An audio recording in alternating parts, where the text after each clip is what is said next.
And you can start doing this during your undergraduate degree, during your A-levels, literally as soon as you can. And I think the key things that they look for in applications is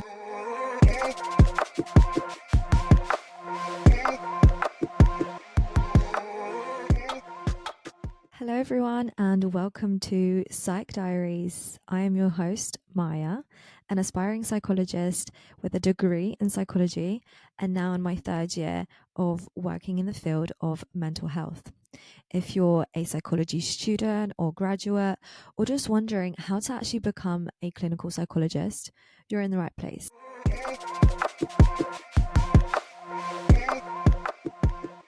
Okay, today's episode is all about the route to becoming a clinical psychologist, all the logistics, all the qualifications that you need, the experience that you need, and how long all of this actually takes. And then at the end of the episode, I'll be doing a short little segment all about new findings in clinical psychology. So today's one is all about indecisiveness. And this study claims to have found the cause to indecisiveness. So if you ever find yourself being really indecisive and you want to know what could be causing that and how to change that, stick till the end of the episode and we'll be discussing that study. Okay, let's get into this episode. Oh, actually, quick disclaimer. This is a UK specific route to becoming a clinical psychologist. It's probably very similar in other countries. Like, I think it's kind of similar in Australia and America, Canada, though there are a few little differences. So this might still be useful if you want like a general idea. But if you're planning to do this in a different country to the UK, then I would look into the specifics of that country. But hopefully this is still useful for you. But yeah, if you're planning to become a clinical psychologist in the UK, then these are the steps. We have, how many steps do we have? 4 or 5 steps, because one's optional. Okay, so the first step to becoming a clinical psychologist in the UK is you need to have at least 3 A-levels or the equivalent. So like the Scottish Higher or the IB, the International Baccalaureate, I believe. And so one of these A-levels has to be a science-related subject. This could be psychology, or it could be maths or biology, physics. Any of those will be fine, but it just has to be one sciencey subject. And then your other subjects could be something like sociology or politics, economics. It's not as strict in terms of your other subjects. It could be English or whatever. But yeah, those are the main key criteria. And the average grades that you will get into a psychology undergraduate with is BBB, 3 Bs. But a lot of universities do ask for higher. It all is very dependent on the year, and maybe you have a 4th A-level that kind of brings up your grades. But that is kind of the average. And I'll also link down the UCAS page that kind of tells you all the details about that and how to get onto a undergraduate degree in psychology. So, second step, say you have made it onto the undergraduate in psychology. Congratulations. Then it's quite important that you get a first or at least a 2-1 in your degree. And that is because it is so competitive out there. I believe you won't get onto the doctorate in clinical psychology if you don't have at least a 2-1. I think there are some exceptions. Every course is different, so you do need to have a look on the website. I think there are some that offer places to people with a 2-2. So it's definitely possible, but it just makes it a little bit harder. But say you did get a 2-2 or lower, there are options. You could potentially take the 1-year conversion course. And so this is a good option. It's a 1-year course. And this is also a good option for people that didn't do psychology in the undergraduate.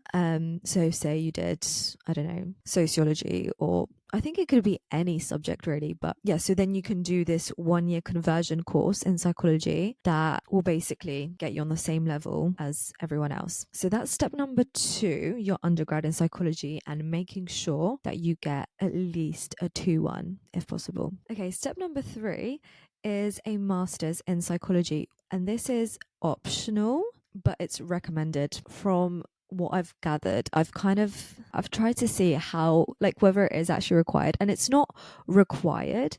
There are some like fast track paths where you can literally go straight from your undergraduate degree to the clinical psychology course without doing a master's at all, and not even doing like work experience in between. You do have to have some work experience, bear in mind. So you would have to be gaining work experience during your undergraduate degree. But it is possible to do this without a master's. But because it's so competitive, I think a master's really does help. If you have the means to do a master's, it helps to really up your academic skills, your research skills. It also helps with gaining work experience and getting onto roles such as the assistant psychologist. There's been some people say that getting onto the assistant psychologist role is almost more competitive and more difficult than getting onto the clinical psychology doctorate. And I think having a master's really helps with that. But at the same time, it is very expensive and there's higher interest rates than for the undergraduate psychology. So pros and cons, just things to bear in mind.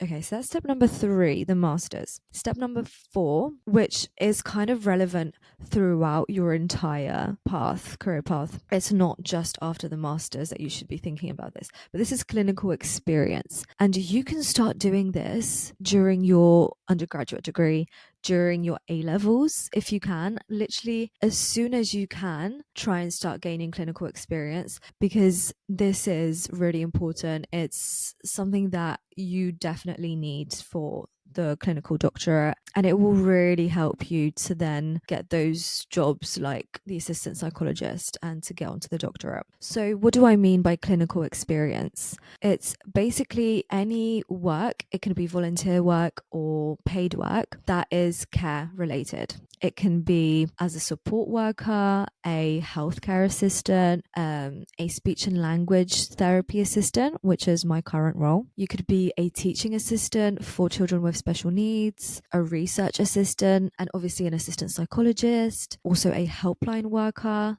There's loads of different things that you could do to start kind of getting that exposure to what work in the mental health field is like. And I think the key things that they look for in applications is whether you have NHS experience, because NHS funds the clinical psychology doctorate and they want you to have an idea of how the system works, and also ensure that you want to work for the NHS in the future, because, you know, it's an investment in you. NHS is basically investing in you. So they want you to kind of stay on and work for them in the future. So yeah, just having an idea of how the NHS works, having some experience working in the NHS can be really helpful. But any work related to mental health can be really useful. So like I said, children with special needs, or adults with maybe psychosis or depression, anxiety, people with eating disorders, basically anything related with mental health. And if you can't do mental health specific, at least something to do with healthcare. So maybe it's working with patients on a ward that have, I don't know, physical health issues like heart conditions, or maybe like an A&E, maybe older adults with physical impairments, or also people with dementia. That's also a mental health related condition. So yeah, any sort of service user contact, all of these are going to be really helpful in then applying to become a clinical psychologist. And yeah, my main advice would be to start as early as you can, and you might have to start with volunteering. So yeah, I would just do that. Just start as early as you can. And then finally, you can then apply for the doctorate in clinical psychology. Okay, so to apply for the clinical psychology doctorate, we need to look at the entry requirements, because each uni is very different. So where you go for applying is the clearinghouse, and that will have all the 30 unis that offer this course. And the main things that you will need before considering applying is having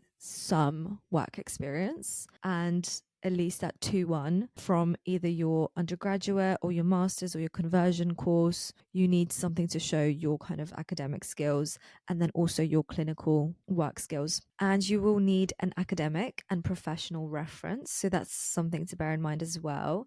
If you're currently at uni, make sure you have a good relationship with your dissertation supervisor or your personal tutor. You need to have someone that will give you a good academic reference. And a professional reference, I think it's ideal if that's from a clinical psychologist, but it's quite hard to get unless you are working as an assistant psychologist or you have some kind of contact with a clinical psychologist in some capacity. But if you don't, it's fine. Your professional reference just has to be anyone that knows you quite well and can comment on your competence, your skills, and basically your ability to be a psychologist. So then the clinical psychology doctorate is 3 years. During those 3 years, you're working as a trainee psychologist. So it's part uni, part studying, and part working through placements in the NHS. So you do get paid for this part, which is great because up until now, apart from getting clinical experience, you're doing all the paying for your undergrad, for your masters, all these different things. But for the doctorate in clinical psychology as a trainee psychologist, obviously the pay is not great, but you do get paid and the NHS funds it. I would also say to be very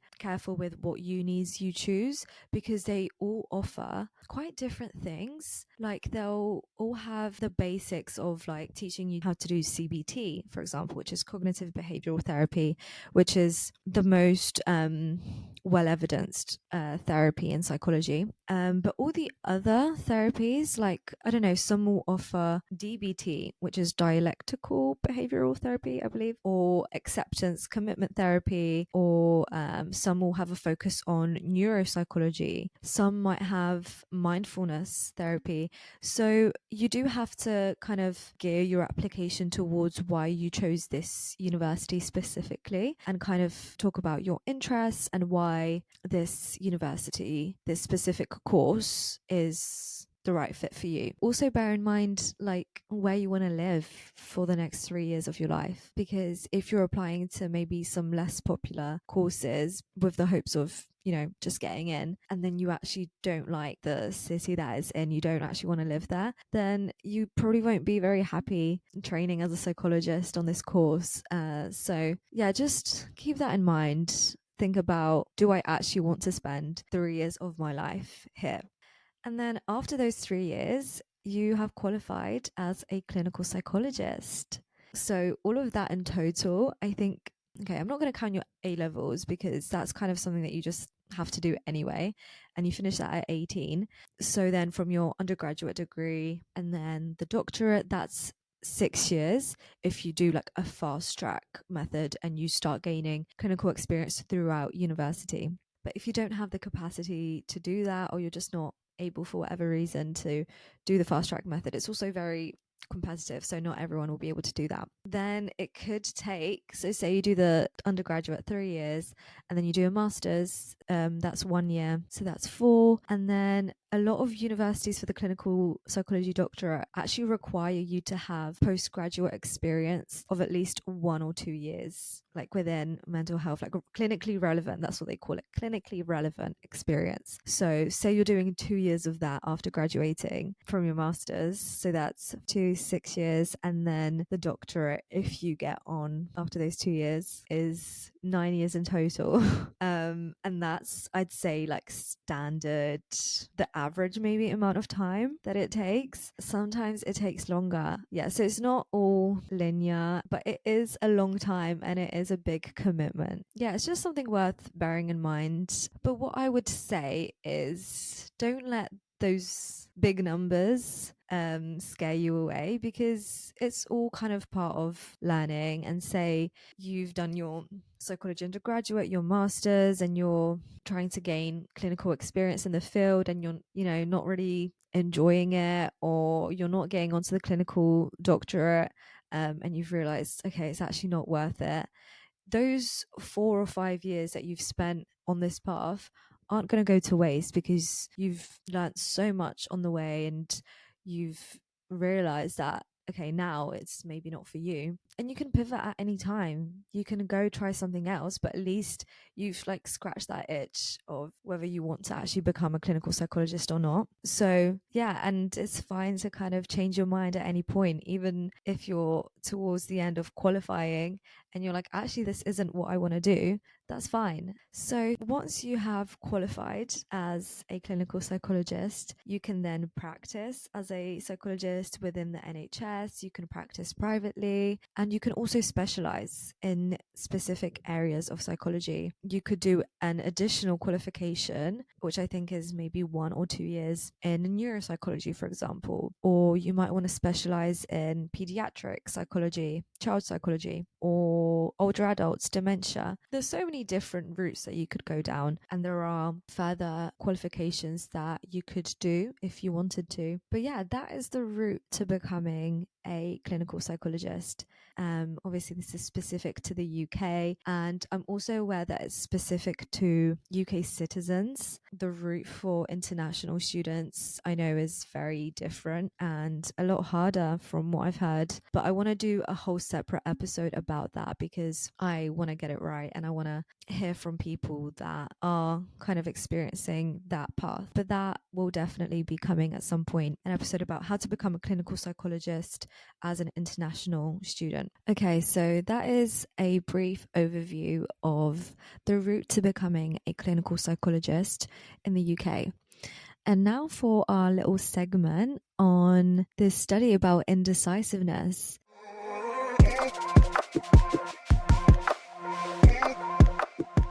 This study came out like this month. It's March 2025, by the way, that I'm recording this. And yeah, I think it came out like last week or something like that. And it basically was aiming to find whether someone's tolerance to uncertainty causes people to be more indecisive. So yeah, this study claims that how intolerant you are to uncertainty, which is how much you dislike not knowing what will happen in the future, actually causes you to be more indecisive, to struggle to make decisions. So how did they do this study? How did they make people more or less intolerant to uncertainty and then measure whether they're more indecisive or not? Basically, so they got loads of people, like 300 people, and split them into 3 groups. And for 2 of the groups, they tried to manipulate, mess with how much people disliked uncertainty. So in one group, they got them to dislike uncertainty more. And in the other group, they got them to dislike uncertainty less, be less bothered by what's going to happen in the future. And they did that by getting people to read a story about this girl called Sarah and then give her advice. And in this story, Sarah was either very bothered by uncertainty or not that bothered. And the third group was a control group or a neutral group where they didn't talk about uncertainty at all. They talked about like healthy eating or something like that. And after that, they checked whether this actually worked, whether they did actually increase or decrease people's tolerance to uncertainty by asking them through a set of questions how they felt about uncertainty. And then it came to the decision-making part. So they asked people 2 decisions.